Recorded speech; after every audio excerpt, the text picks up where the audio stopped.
por fe y para fe. Ese es el tema de hoy, por fe y para fe. Sabemos que no hacemos estudios temáticos o que tocamos temas específicos, sino que vamos versículo por versículo, pero extrayendo, ¿verdad?, la enseñanza de lo que vamos a estar estudiando, por eso le puse ese tema. Hemos aprendido, ¿verdad?, que la mentira doctrinal nos aleja de Dios. O sea, en esta epístola hemos aprendido la importancia de lo que es la doctrina. Esa es una de las enseñanzas, ¿verdad?, que creo que resaltan más de esta epístola. También que la mentira nos aleja de la verdad y nos hace rechazar la misma. Entendemos que el evangelio es verdad, es la palabra de Dios, fue dado por Dios, por lo tanto, la mentira lo que hace es alejarnos de esa verdad. Hemos aprendido que el escuchar la mentira tiene el poder de cambiar el cómo nosotros vemos la verdad. O sea, distorsiona nuestra visión de la verdad.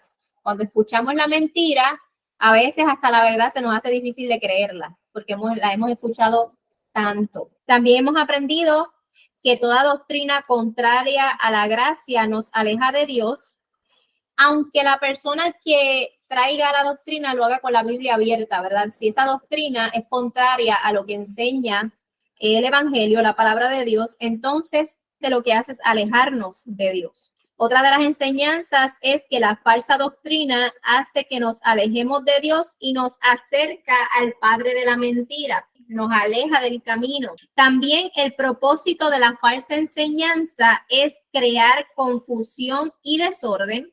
Y recuerden por qué lo hacen. Porque una persona confundida y alborotada es mucho más fácil de engañar y de manipular. Entonces le conviene al falso maestro utilizar sus engaños para confundir a las personas. Cuando todo lo que escuchamos, ¿verdad?, es contradictorio a las enseñanzas bíblicas, comenzamos incluso a dudar de la palabra de Dios y lo que es la gracia. Decimos, esto no es posible porque hemos escuchado tanta mentira, ¿verdad? Eso como que ensucia nuestra mente. Las añadiduras a la palabra siempre pervierten la palabra, o sea, siempre pervierten lo que es la enseñanza. Siempre que tú le añades mentira a una enseñanza, la estás pervirtiendo.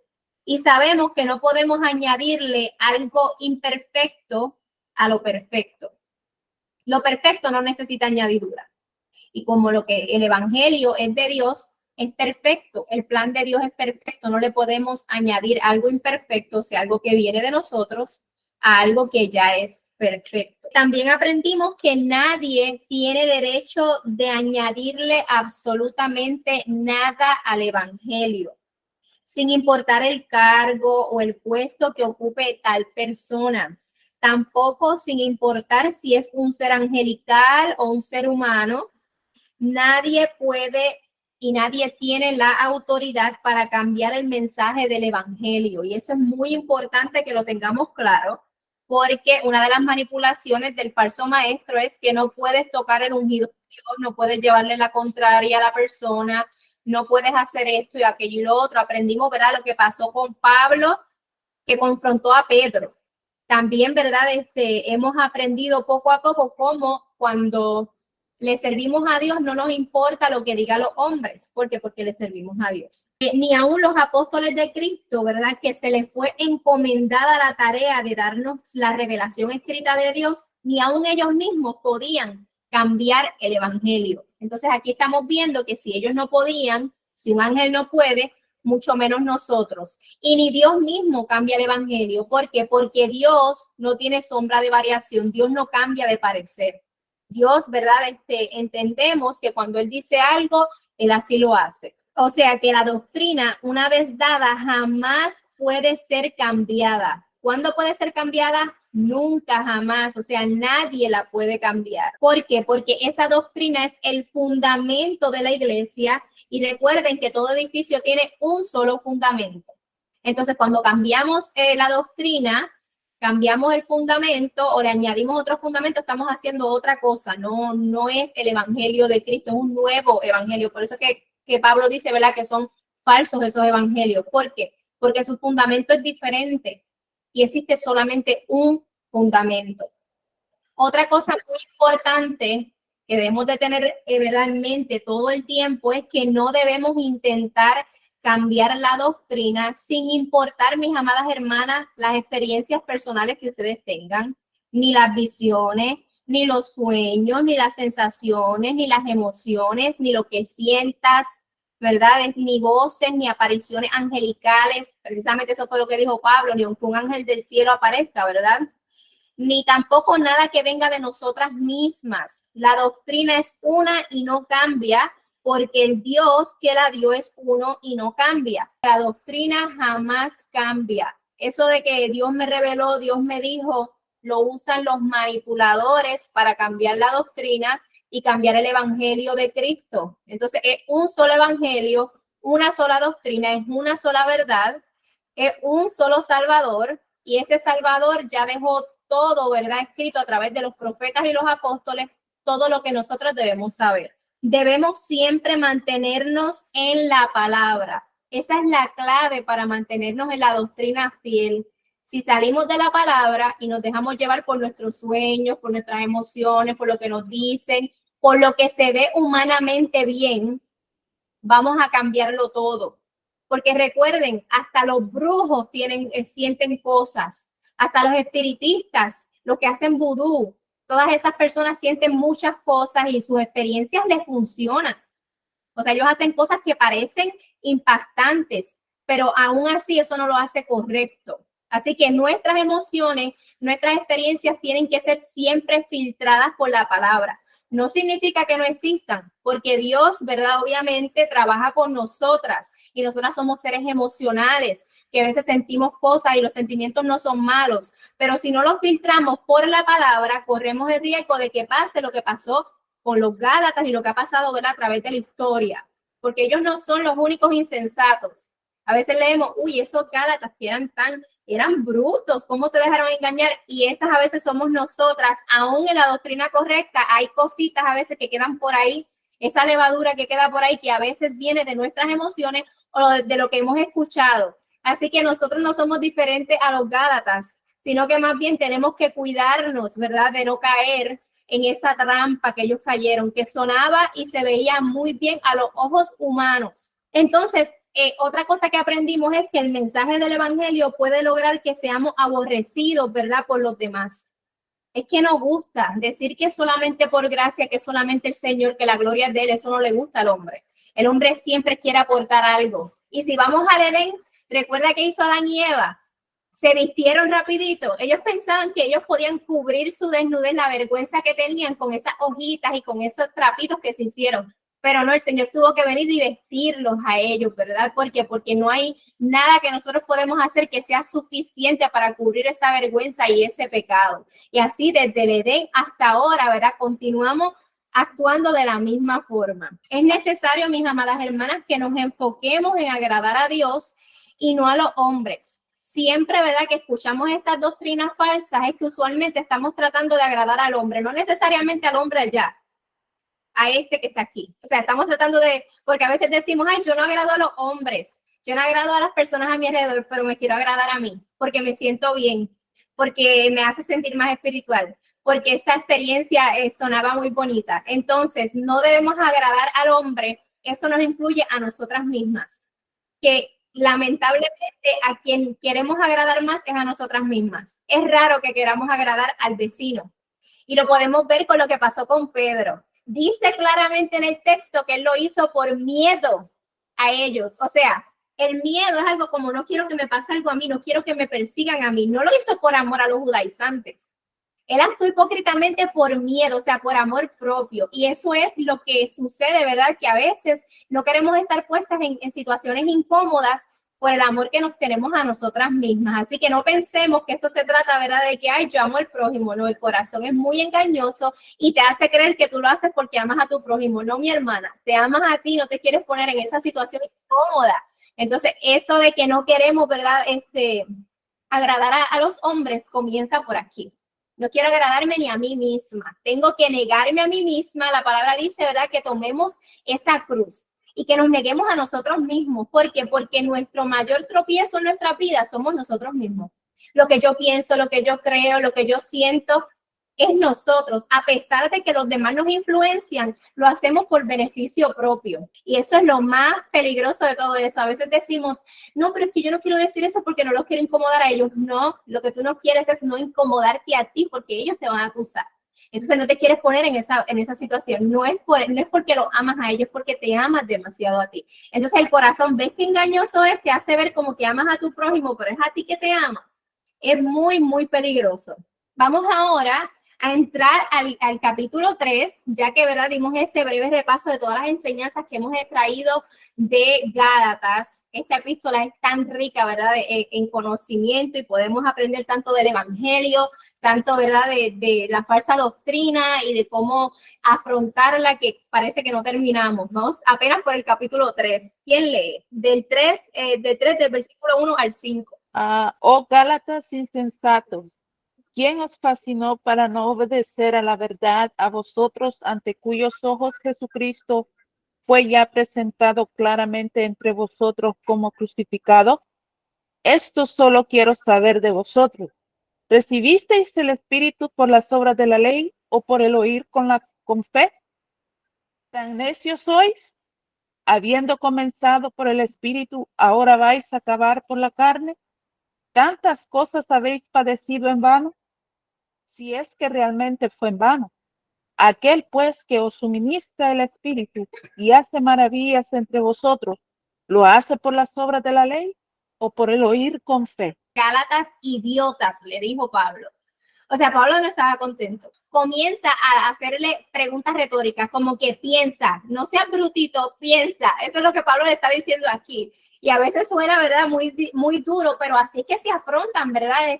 Las herejías se afrontan de frente y se le dicen a las personas las cosas como son. Eso que estás haciendo no es inteligente, es una insensatez, es una torpeza de tu parte, no puedes hacer esto, mira lo que dice la palabra. Entonces vemos cómo el apóstol Pablo va de frente y le llama idiota a los gálatas, o poco inteligentes, o tontos. Y él prosigue, ¿verdad?, como le dije, con una pregunta retórica. ¿Y para qué sirven las preguntas retóricas? Él no está esperando una respuesta de ellos, ¿verdad? Él quiere que ellos piensen, ¿verdad? Es como que, mira lo que les estoy preguntando, es para que se autoanalicen, ya tiene la respuesta ahí, ¿verdad? Pablo quiere que los gálatas comprendan que ya la verdad de Cristo y el evangelio había sido predicado a ellos. O sea, Pablo, con la pregunta que le está haciendo, les está proponiendo lo que ya les había enseñado, lo que ya se les había predicado a ellos. Como recuerden, o sea, no sean insensatos, no se dejen llevar por estos falsos maestros que están diciendo estas cosas, recuerden lo que se les predicó a ustedes. Al ellos escuchar, ¿verdad?, esta predicación, es como si ellos hubiesen visto a Cristo. Cuando a ellos se les predica el evangelio, y a ellos nada más no, a usted y a mí, cuando nos predican el evangelio, es como si literalmente hubiésemos visto a Cristo, ¿verdad? Es como que por fe nosotros lo creemos. Es como si nos hubiesen mostrado al Señor. Pero sabemos, ¿verdad?, que los gálatas recibieron el evangelio verdadero antes de que estos maestros se infiltraran. Entonces los gálatas eran verdaderos insensatos. A veces hay personas que nunca han escuchado el verdadero evangelio y no les podemos llamar insensatos, ¿verdad? Porque ellos no conocían la verdad. Pero a estos gálatas que ya le habían predicado la verdad, ellos eran la verdadera definición de la insensatez. ¿Por qué? Porque ellos conocían la verdad y se alejaron de la verdad. Cristo había sido mostrado a los gálatas como crucificado, o sea, como quien pagó por los pecados en la cruz del Calvario. Entonces, ¿por qué si ya les habían presentado a Cristo crucificado, ellos ahora iban a poner su fe o su dependencia de las obras de la ley? Eso no hacía sentido, por eso era que eran insensatos. Se les había mostrado que Cristo pagó por sus pecados y ellos aún así intentaban ganarse el favor de Dios haciendo todas las cosas que le imponían los falsos maestros, que dicen versículos anteriores, ¿verdad?, que ya repasamos, que venían a perturbarlos, a molestarlos, a fastidiarlos, ¿verdad?, para que ellos se sintieran de alguna forma y someterlos a esclavitud, a todas esas exigencias que ellos tenían, ¿verdad? Ya Cristo había cumplido la ley y ellos lo sabían. Entonces, si Cristo cumplió la ley, ¿por qué ustedes quieren volver a la ley? Por eso es que son insensatos, porque a veces decimos, pero porque Pablo le dijo insensatos, es que ellos conocían estos detalles y aún así volvieron. Entonces no es lo mismo, ¿verdad? Una persona que nunca recibió el evangelio verdadero y que cuando se convirtió, entre comillas, lo que entró fue una secta, por ejemplo, pues esa persona, uno no puede decirle, tú eres un insensato. No, era una persona engañada. Pero los gálatas eran la verdadera definición de los insensatos. Y no son los únicos, ¿verdad? Creo que todavía hay diferentes sectas que se están tratando de llevar a las personas para sus mensajes extraños. Y esas personas que conocieron el evangelio, que apartan, son insensatos, al igual que los gálatas. Entonces es bueno que hagamos esta diferencia para no también ver a todo el mundo como insensato. Cuando alguien que no ha tenido ese conocimiento no se le puede llamar insensato, sino que es una persona que simplemente no ha tenido el conocimiento de la verdad. Entonces, para hacer esa diferencia que es tan importante y entender por qué Pablo estaba tan enojado, porque me imagino que cuando Pablo les predicó el evangelio por primera vez no les llamó insensatos, porque les estaba presentando el evangelio, pero como ya se los había presentado y se apartaron de la verdad, sabemos que físicamente se mantuvieron ahí, pero la doctrina estaba cambiando porque estaban creyendo estas falsas, ¿verdad?, enseñanzas que vinieron a través de estos judaizantes. Pablo les había presentado a ellos a Cristo, ¿verdad?, como el cumplimiento de esa ley. Entonces, ¿por qué quieren volver a la ley? Si él ya la cumplió, ¿por qué quieren volver a la ley? ¿Cómo son insensatos ustedes? Vamos a leer la pregunta. Oh, Gálatas insensatos, ¿quién os fascinó para no obedecer a la verdad? O sea, ¿quién los manipuló? ¿Qué hace un mago? Te hace algo, ¿verdad?, que parece que es hasta un milagro. Los magos hacen cosas que parecen, wow, eso es un milagro, eso que pasó ahí está muy extraño, pero es una fascinación, ¿verdad? Es que te está engañando. Y él los manipuló a ustedes para no obedecer la verdad. A vosotros, ante cuyos ojos Jesucristo fue ya presentado claramente entre vosotros como crucificado. Entonces, ¿cómo ustedes fueron engañados si ya se les presentó a Cristo crucificado? ¿Quién hizo esa obra, ¿verdad? De engañarlos con qué? Aquí vemos las artimañas de los falsos maestros. No nos podemos quedar dormidas, ¿verdad? Con los falsos maestros, porque ellos tienen quizás unas cositas que engañan a las personas, que se ven muy reales. Por eso es que, ¿verdad?, a veces vemos cosas que decimos, qué maravilloso lo que hace esa persona. Con cuánta elocuencia habla. Aunque la palabra no sea bíblica, pero qué bonito habla. Como la gente se queda así. Y tú sabes que lo que están diciendo no es bíblico, pero todo el mundo amén y amén. ¿Por qué? Porque están presentando, ¿verdad? Todas esas cosas que ellos presentan, las presentan de una forma que fascina a la gente, como si las embrujara. Y no está hablando aquí de un poder mágico que ellos tienen, sino más bien es como para que entendamos el poder, ¿verdad?, que tienen las falsas enseñanzas ante un pueblo, ¿verdad?, que le está prestando el oído. Jesucristo fue ya presentado claramente entre vosotros como crucificado. O sea, los gálatas conocían a Cristo, conocían la cruz, sabían lo que esto implicaba. Todo lo que Pablo lleva explicando ya ellos lo conocían. ¿Por qué entonces cayeron en este engaño? ¿Cómo es esto posible? Gálatas insensatos, ahí entendemos por qué le dice insensatos. Los falsos maestros, ¿verdad?, actúan como si fueran magos que provocan una atracción con sus falsas enseñanzas. Sabemos, el que ha ido a un show de verdad, de estas de magia y cosas así, eso como que atrae, uno se queda, pero ¿cómo lo hizo? ¿Pero cómo es?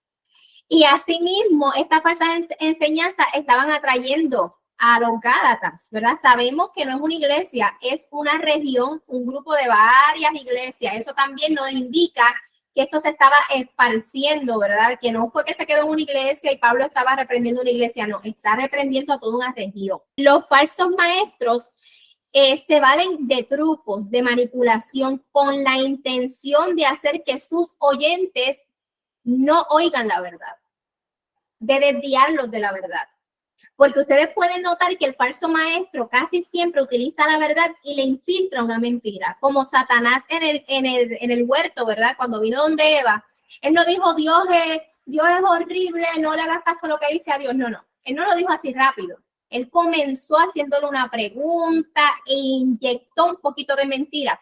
Así siempre hace el falso maestro. Quizás menciona a Cristo. Cristo salva, ven al Señor. Pero luego te dice, pero ten cuidado, haz esto, aquello y lo otro. Te da una lista más larga y tú dices, ¿cómo es posible? Yo me siento más cargada que nunca. Ni en el mundo yo estaba tan cargada. Esto es una mala noticia. Yo me llegué a sentir así una vez. Yo dije, esta cruz es difícil de cargar. Esto yo no lo puedo cargar. Yo nunca voy a ser salva, porque si depende de mis obras y veremos a ver si soy salva, yo no tengo esperanza.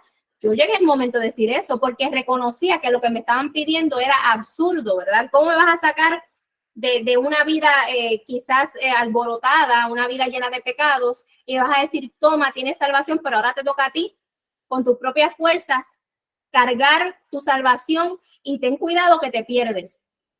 Eso es un yugo que no hay quien lo cargue y eso es lo que hace el falso maestro. Entonces eso es lo que hicieron en los Gálatas. Mira, sí, tienen a Cristo, pero recuerda la circuncisión, pero recuerda la tradición de los ancianos, pero recuerda aquello y lo otro. Entonces los falsos maestros estaban citándole las escrituras, ¿verdad? Del Antiguo Testamento, que era lo que tenían, a los Gálatas. Y el falso maestro usualmente hace eso. Digo usualmente porque hay unos que son muy obvios y a eso no hay que tenerles tanto miedo. A los que hay que tenerle miedo es a los que no son tan obvios. Ahí es donde hace daño. ¿Cuál era esa verdad que los falsos maestros no querían o no querían que los Gálatas entendieran o no vieran correctamente? Era la verdad de que la justificación es dada al hombre por gracia, o sea que es un regalo. Solamente la fe es ese instrumento que usa Dios para la salvación, no las obras de los hombres. Entonces el falso maestro, ¿qué cambió? Tienes que hacer esto, tienes que circuncidarte, tienes que hacer lo otro. Las obras de la ley no son contadas como parte de nuestra justificación. Y eso es muy importante. No son contadas como parte de nuestra justificación. Yo no soy justificada delante de Dios por las cosas que yo haga, porque las cosas que yo hago son imperfectas y Dios es perfecto. Entonces yo no puedo comprar al Señor, que es perfecto, con mis trapos de inmundicia. Yo no puedo decir, Señor, bueno, en este día yo me porté bien por un minuto, los otros minutos no me los tomes en cuenta. Yo no puedo manipular a Dios así. Entonces, o somos salvos por Cristo o no somos salvos por Cristo. No podemos estar entre medio, tomar a Cristo, lo que me conviene de Cristo, y tratar de justificarme yo como pueda. Así no funciona el evangelio verdadero. Así solo funciona el evangelio de los falsos. O sea que Pablo, cuando le dice insensatos a los Gálatas, muestra esa indignación, ¿verdad?, que él sentía por ellos. ¿Por qué? Porque los falsos maestros los engañaron a pesar de que ellos conocían el verdadero evangelio. ¿Cómo dice la pregunta retórica que Pablo hizo? ¿Quién os fascinó para no obedecer a la verdad? A vosotros, ante cuyos ojos Jesucristo fue ya presentado claramente entre vosotros como crucificado. Por eso era que Pablo estaba tan enojado, para que llegaran a la conclusión por ellos mismos. O sea, si ya a Cristo se les fue presentado crucificado, ustedes conocían la verdad y ahora le están diciendo estas cosas, lleguen a la conclusión ustedes ya conocen la respuesta ya está dada en la pregunta, ¿verdad? Él fue presentado crucificado ante ellos. El cristiano recibe el Espíritu Santo por la fe, no por lo que hace, y de esa manera debe continuar. Dice que el evangelio es por fe y para fe, que comienza por la fe y culmina por la fe. Vamos a leer Romanos 1:17, por favor.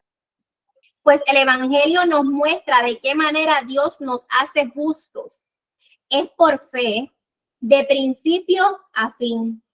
Así lo dicen las escrituras, el justo por la fe vivirá. O sea que esto de que el justo por la fe vivirá no era algo nuevo. Habacuc 2:4, alguien que lo lea, por favor. He aquí que aquel cuya alma no es recta se enorgullecerá, mas el justo por su fe vivirá. Pablo no se estaba inventando nada.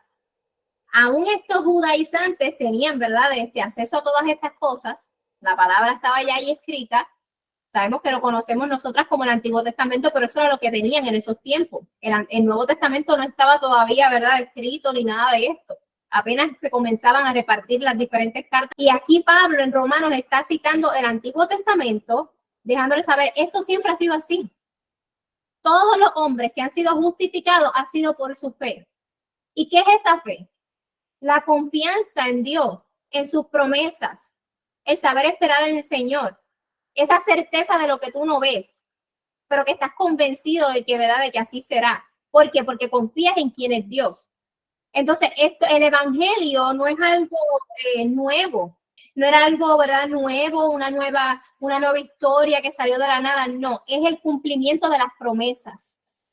Es el cumplimiento de las promesas que ya están escritas en el Antiguo Testamento como nosotras lo conocemos. También ahí mismo en Gálatas 3:11, no vamos a tocar ese versículo hoy, pero tiene que ver con lo que estamos hablando ahora mismo. Si alguien lo lee, Gálatas 3:11. Aquí estamos viendo que Pablo siempre explica lo mismo. El justo por la fe vivirá. ¿Y qué significa eso? Lo que se explicó en Romanos 1:17. El Evangelio muestra la forma en que Dios nos hace justo. Es por fe de principio a fin. Y entendiendo esto en mente, vamos a entender las otras preguntas de Pablo. El Evangelio es por fe de principio a fin. Este es el caminar de la fe. Las obras que usted hace como cristiano son obras de fe, ¿verdad? Porque por cuanto usted tiene fe, usted obra. Y ahí entendemos por qué Pablo estaba tan enojado, ¿verdad? ¿Cómo es posible que ahora van a depender de ustedes? Si el Evangelio es por fe y para fe. Los falsos maestros presentaban a Cristo más las obras, a Cristo más la santidad, a Cristo más el esfuerzo. Y usted añádale lo que usted quiera. Cosas lícitas, ¿ok? Cosas lícitas. ¿Se supone que usted vive en santidad? Sí. ¿Se supone que usted obedezca? Sí. ¿Se supone que usted obre? Sí. ¿Pero esas cosas lo salvan? No. Pero el falso maestro le añade eso a la justificación. ¿Para qué? Para llevarse algún tipo de gloria, para poder así jactarse de alguna forma y para que lo reconozcan, porque el falso maestro busca personas que lo sigan, pero es para él ser reconocido como más santo. Mira qué hombre de Dios, mira cómo vive su vida, mira que mucho ora, mira que mucho ayuna, mira que mucho obedece. Eso es lo que ellos buscan, gloria de los hombres. El mensaje del falso maestro suena bueno. Y para muchos hombres suena como más seguro. ¿Por qué? Porque si yo hago algo estoy seguro, porque me estoy portando bien, porque estoy obedeciendo, porque estoy obrando, porque estoy haciendo las cosas correctamente, porque estoy siguiendo lo que dice la palabra. ¿Ves qué seguridad en ti mismo? Pero el evangelio no es así. El evangelio debe estar seguro en la obra de Cristo. Pero el falso maestro te presenta esto que para los hombres, especialmente el hombre natural, le suena maravilloso. Es como el que depende de sus riquezas, ¿verdad? Las riquezas no son malas. Algunos son ricos, algunos son pobres, algunos tienen en abundancia y algunos no. Y hay que disfrutarla. Pero tú debes de sentirte seguro en las riquezas, como dicen muchos, ¿verdad? De que ya yo soy rico, ya yo tengo la vida comprada. No, nuestra dependencia debe ser siempre en el Señor, independientemente de lo que nosotros hagamos o tengamos. Y ese es, ¿verdad?, el grave error de esos falsos maestros de aquellos tiempos y de ahora. Suena como un mensaje mucho más santo a los ojos humanos, mucho más seguro, mucho más impactante. ¡Wow! ¡Qué santos son! ¡Qué buenas obras! ¡Qué muchas obras de caridad hacen! Eso suena como el evangelio. Eso suena como el evangelio correcto para los hombres. Porque es un mensaje, ¿verdad?, que requiere de ciertos sacrificios humanos, negaciones y mucha religiosidad superficial o externa. Se niegan de todo. No, yo no puedo hacer esto, yo no puedo hacer aquello, no puedo tocar aquello, no puedo buscar esto. Y suena como más santo, porque tú estás haciendo todo lo posible. Pero ese no es el evangelio. ¿El cristiano se tiene que negar de muchas cosas? Sí, pero eso no es lo que lo justifica.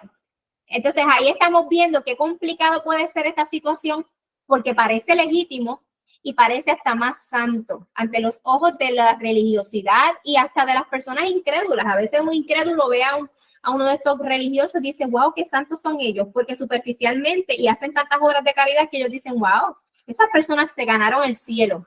Ese se ganó el cielo ayudando a todos esos niños pobres. Aquella otra es tan buena, ella ya se ganó el cielo con lo que hizo, porque suena y se ve bonito ante los ojos de los hombres que ven lo superficial. Pero Dios que ve el corazón, Dios que ve y sabe todas las cosas, a él nadie lo puede engañar. Y como absolutamente nadie puede cumplir todas las expectativas que el Señor tiene, solamente Cristo, entonces nadie puede ser justificado por sus obras, ni por su obediencia, ni por su misericordia, ni por absolutamente nada que uno mismo pueda hacer. El maestro falso siempre intenta superar la verdad con mentiras que suenan y se ven mejor que la verdad. Crean la falsa ilusión de seguridad por métodos de cosas que se oyen, se sienten y se visualizan como más santas o correctas. Se oyen, se sienten o se visualizan como cosas más correctas. Eso es lo que hace el falso maestro. Por eso es que tú vas a estas iglesias, entre más religiosas, falsas, más santos se ven por fuera. No sé si ustedes han notado que casi el pelo le toca al piso, que ni se peinan, bigote, muchas cosas raras. No, y ellos le dan a todos los pobres y ellos aborrecen las riquezas y ellos actúan de una forma tan santa, entre comillas, humanamente. ¿Por qué? Porque se oyen, se sienten y se visualizan como cosas correctas, santas o religiosas ante los hombres. Y entre más sectario el lugar, más santa se ve supuestamente la gente por encimita. Y esto lo único que hace es que aleja a sus oyentes de la verdad. Porque ¿qué hace? Los esclaviza a ciertas cosas que están fuera de Cristo. Ahora, como están enfocados en todas estas cosas, ¿qué hacen los oyentes? Se alejan de tratar de obedecer genuinamente al Señor por amor y agradecimiento, de estar agradecidos por la obra que hizo Cristo, de reconocer al Señor como el único camino a la salvación, como el único que salva. No, ahora ellos están enfocados en cómo se ven por fuera, en lo que pueden hacer, porque no tienen enfoque en Cristo. ¿Por qué? Porque la salvación depende de ellos. So, tienen que estar esforzándose, porque depende de ellos, y si no se esfuerzan, imagínense ustedes. Son cosas legítimas, mis amadas hermanas, lo que nos presentan los falsos maestros. Recuerden, los gálatas que le estaban presentando, la circuncisión, entre algunas cosas que se mencionan. La circuncisión, ¿se encuentra en la palabra? Sí. La circuncisión, ¿Dios fue quien dijo a Abraham que se tenían que circuncidar? Sí. Ahora, ¿la circuncisión salva? Esa es la pregunta clave. No. Entonces, ahora les pregunto a ustedes, mis amadas hermanas, ¿Dios pide que obedezcamos? Sí. ¿Dios pide que vivamos en santidad? Sí. ¿Dios pide que tengamos fe? Sí. ¿Dios pide que nos convirtamos? Sí. Pero esas cosas, ¿las puedes hacer tú? No. El Señor es quien te las da todas, ¿ok? Y dependemos completamente de Él. Así, todo lo que el Señor exige, Él nos lo da. Así de maravilloso es nuestro Señor. Él exige fe y nos da la fe. Él exige que nos convirtamos y Él nos convierte. Él exige que nacimos de nuevo y Él nos hace nacer de nuevo. Ese es el evangelio, donde el Señor se lleva toda la gloria y lo comienza de principio hasta el fin, donde Él exige que obedezcamos y Él mismo es el que pone el querer como el hacer en usted y en mí. ¿No es maravilloso esto? Esto es una buena noticia. Lo que presentan los falsos maestros no es una buena noticia. Suena, se siente, se oye, se visualiza como una buena noticia, pero es una falsedad, como esa cartera que tú compras, que parece de esa marca tan reconocida que te gusta tanto. Se ve legítima, se siente como una legítima, pero no lo es. Tarde o temprano se va a romper y va a demostrar lo que es. Pues así mismo, ¿verdad? Esos falsos maestros te falsifican el evangelio y te dicen cosas que son muy importantes para la vida del cristiano, pero que no salvan a nadie. Ellos manipulan a sus oyentes con las mismas escrituras y presentan una verdad mejor o superior o más completa. Tienes que negarte de hacer aquello porque tienes que ser santo. Tienes que practicar el ayuno y la oración porque no vaya a ser que el Espíritu Santo o no lo recibas o se vaya de tu vida. Tienes que obedecer perfectamente. Ten cuidado que si te tropiezas, no hay quien te levante de ahí. Tienes que seguir unas reglas de vestimenta. Entonces, prácticas religiosas como el ayuno, el bautismo, cuidado que si tú no te bautizas, te perdiste. Y te presentan una falsa perfección cristiana. Ya somos perfectas, ya vivimos en nuestro cuerpo glorificado casi, pero no es así. Ahora, la pregunta es, ¿usted tiene que vivir en santidad? ¿Tiene que hacer sus prácticas religiosas? Porque déjenme decirle, ir a la iglesia es una práctica religiosa, ayunar es una práctica religiosa, orar es una práctica religiosa. Eso se llama justicia religiosa. ¿Lo tiene que hacer? Sí. ¿Tiene que vivir en santidad? Sí. ¿Tiene que obedecer? Sí. ¿Tiene que vestirse de cierta forma por amor a su prójimo? Sí. ¿Tiene que seguir algunas reglas para su vida porque a usted son tropiezos? Sí. ¿Pero eso lo salva? No. Y ahí es donde está la gran diferencia. Los falsos maestros no te lo presentan así. Porque si no, no se llevan gloria. No, ¿y de qué les sirve a ellos? Porque ellos mismos dicen, ¿para qué yo voy a obedecer si no me pierdo? ¿Qué te está diciendo? ¿Para qué me sirve a mí obedecer? No me sirve de nada, no le saco beneficio. Cuando alguien te dice a ti, pero ¿para qué yo voy a obedecer si yo no me voy a perder? Ya yo tengo la salvación gana. ¿Qué te están diciendo con eso? Yo no le saco beneficio. ¿Y qué te están diciendo también? Que lo que hacían era por beneficio propio. No era por obediencia genuina y amor a Dios ni agradecimiento. Esa es la evidencia clara. Entonces a nosotras no nos ponen evidencia eso, los pone a ellos en evidencia, para que sepan que de lo que habla, verá la boca, es lo que abunda en el corazón del hombre. Ellos no obedecen genuinamente al Señor, sino que lo tratan de manipular y comprarlo con todas estas obras externas que hacen. Y lo evidencian cuando dicen cosas como esa. Otras cosas que dicen: tienes que ser muy moral, congregarte, obedecer, dejar de pecar para ser salvo, orar, apartarte de ciertas prácticas, usar sus mandamientos como métodos de salvación, arrepentirse. Todas esas cosas son genuinas, mis amadas hermanas. Pero ninguna de esas te salva. Son cosas genuinas. Verdaderamente tenemos que obedecer, porque la obediencia es lo que prueba o evidencia que somos salvas. Porque nacimos de nuevo. Recuerden que estábamos muertas en nuestros delitos y pecados. Teníamos una naturaleza corrompida y el Señor nos dio una nueva naturaleza. Por cuanto nacimos del Señor, hacemos las obras semejantes al Señor, no iguales, semejantes al Señor. Amamos a nuestro prójimo, obedecemos porque nacimos de Él.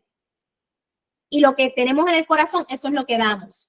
Ahí tenemos que diferenciar y saber tener discernimiento y reconocer los falsos evangelios. Vuelvo y les repito, todas estas cosas son legítimas y buenas, pero no salvan. Otra cosa, son legítimas siempre y cuando tú la hagas con el motivo correcto. Porque a ellos no les vale de nada. Y ponerse una falda larga, por ejemplo, dejarse el pelo hasta los pies, el bigote, aquello, lo otro, parecer que te levantaste, pero no fue que te acabas de levantar, es que no te arreglas.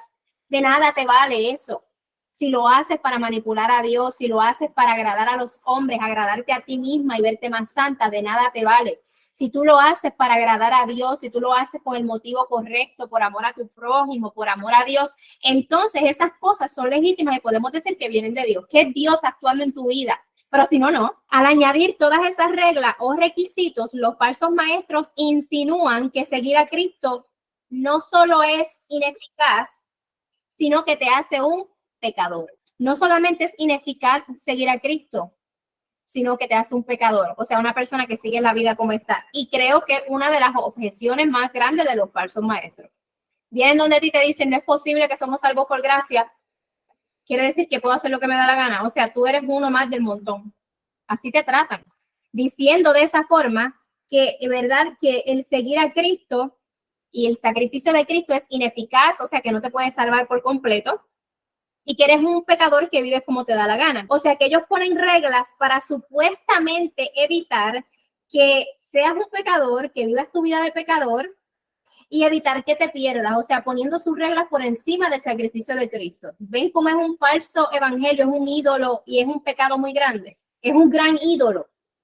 Esta falsa religiosidad, yo hago. El ídolo del yo. Porque no crean que es un ídolo como lo vemos en el Antiguo Testamento, algo de postrarse frente de algo, no. Hay ídolos más grandes que postrarse frente de algo que se rompe cuando se cae. Son los ídolos del corazón, que solamente Cristo los puede sacar. Entonces, cuando una persona tiene un ídolo falso, de un evangelio falso, lo vemos manifestarse de estas maneras que estamos leyendo, ¿verdad? En Gálatas. Pablo les hace otra pregunta. Esto quiero saber de vosotros. ¿Recibiste el Espíritu por las obras de la ley o por el oír con fe? Esto es crucial. ¿Tú te ganaste el Espíritu o fue que Dios te puso el Espíritu? Dios te dio el Espíritu. ¿O fue que tú te lo ganaste de alguna forma? ¿Tú obraste para que viniera el Espíritu a tu vida? ¿O fue Dios quien gratuitamente te dio el Espíritu? Y si fue así, que Dios fue, ¿por qué ahora tú piensas que tú puedes hacer algo para mantenerte en esa situación? Pablo continúa, ¿verdad?, con sus preguntas retóricas. La carne, en este contexto, en el versículo 3 dice, tan necios sois, habiendo comenzado por el Espíritu, ahora vais a acabar por la carne. Le volvió a llamar necios. Aquí vemos otra vez a Pablo muy enojado. La carne, en este contexto, no significa pecado. Pablo le está diciendo aquí, empezaron por el Espíritu y ahora están pecando. Eso no es lo que Pablo está diciendo. Vamos a leer, ¿verdad? Se tiene que leer correctamente con el contexto. Significa obras. Comenzaste por el Espíritu y ahora quieres hacer por tus obras la carne, o sea, lo que tú puedes hacer humanamente con tu carne, con tu cuerpo. Estas obras de la ley siguen siendo obras, ¿verdad? De la carne, ¿ok? Obras que tú puedes hacer. Por eso ahí dice la carne, ¿ok? Comenzaste por el espíritu, ahora vas a acabar por la carne. Comenzaste por la fe y ahora quieres acabar por las obras. Pablo está diciendo, tan necios sois, habiendo comenzado por el espíritu, ahora vas a acabar por la carne. O sea, ustedes todavía no están entendiendo que si se les dio gratuitamente, continúa siendo gratuitamente. Las obras de la carne, que son hechas, ¿verdad?, por los hombres, son obras que no son santas, mis amadas hermanas, por más buenas que sean. Yo puedo ahora mismo ayudar a todos los niños del mundo con el hambre y esa obra en sí misma, por mí misma, no es santa. Yo no me puedo ganar el cielo con eso. Esas obras que no provienen de Dios, sino que provienen de los hombres, no son santas porque no son perfectas. Muchas veces fallan en las motivaciones, en aquello, en un punto, en una coma, no son para la gloria de Dios. Toda obra humana es incompleta e inefectiva para nuestra salvación. Estás igual de perdido que alguien que está matando, que alguien que está adulterando, igual de perdido si dependes de esa obra. La fe, mis amadas hermanas, es una obra del Espíritu. Por lo tanto, vivir por la fe y no por las obras es una obra del Espíritu. O sea, que es una obra espiritual de Dios y no una carnal que proviene por esfuerzo de hombre. Habiendo comenzado por Dios, vamos a hacernos la pregunta de una forma diferente. Habiendo comenzado por Dios, o sea, por la obra de Dios, ahora termino por mis obras. Eso es lo que Pablo está preguntando ahí. Comenzaste dependiendo en Dios y la obra de Cristo en el Calvario y ahora vas a terminar por tus obras. Eso es absurdo. Eso es una insensatez. Eso no hace sentido. El cristiano no depende de sus esfuerzos personales ni de sus propias obras, sino que depende completa y totalmente de la obra redentora de Cristo, de la vida perfecta de Cristo, de la muerte perfecta que pagó perfectamente por todos los pecados que tú y yo hayamos cometido, pasados, presentes y futuros, y de esa resurrección perfecta que Él hizo, que selló esa obra y que fue aceptada por el Padre. Entonces yo no puedo depender de mis obras. Eso sería muy insensato de mi parte. Eso sería muy orgulloso de mi parte. Eso sería yo creerme Dios. Como Eva, que creyó que podía ser como Dios y comió del fruto pensando que podía ser como Dios. No, ninguna de nosotras puede ser como Dios. A lo más que llegamos a una semejanza imperfecta. El único que es igual a Dios es Cristo Jesús, porque es Dios, el Hijo. Por lo tanto, el único que puede satisfacer lo que pide y exige el Padre es Cristo Jesús. Nadie más. Fuera de Cristo no hay salvación, no es mitad Cristo y mitad yo, no es un poquito yo y el resto Cristo. No es Cristo más las obras, ni Cristo más la obediencia, ni Cristo más la iglesia, ni Cristo más regalarle a los pobres, nada de eso. Solamente Cristo salva y Él es suficiente para salvar. El Señor Jesús está completo, es perfecto, es inmutable. Y nosotras ni nos asemejamos ni en un punto a nuestro Señor Jesucristo. Por lo tanto, el evangelio es la mejor noticia que a usted y a mí le pudieron haber dado. Y sería muy insensato de usted o de mí que volvamos atrás a tratar de ganarnos el favor de Dios con las obras que los hombres han impuesto, con la falsa religiosidad que se basa más en cómo me veo, la apariencia por fuera, pero el corazón está muy lejos del Señor. Porque un corazón que está cerca del Señor acepta a Cristo 100% y totalmente y no acepta ni un punto ni una coma de nosotras mismas. La ley de Moisés, mis amadas hermanas, recuerden esto por siempre, no fue dada para salvación. Nunca fue el plan de Dios. Dios no tiene plan A y plan B. No. Dios no dijo, déjame ver si ellos se salvan portándose bien. No. Esa ley fue el ayo o la guía que nos llevó a Cristo, que nos llevó a la salvación verdadera.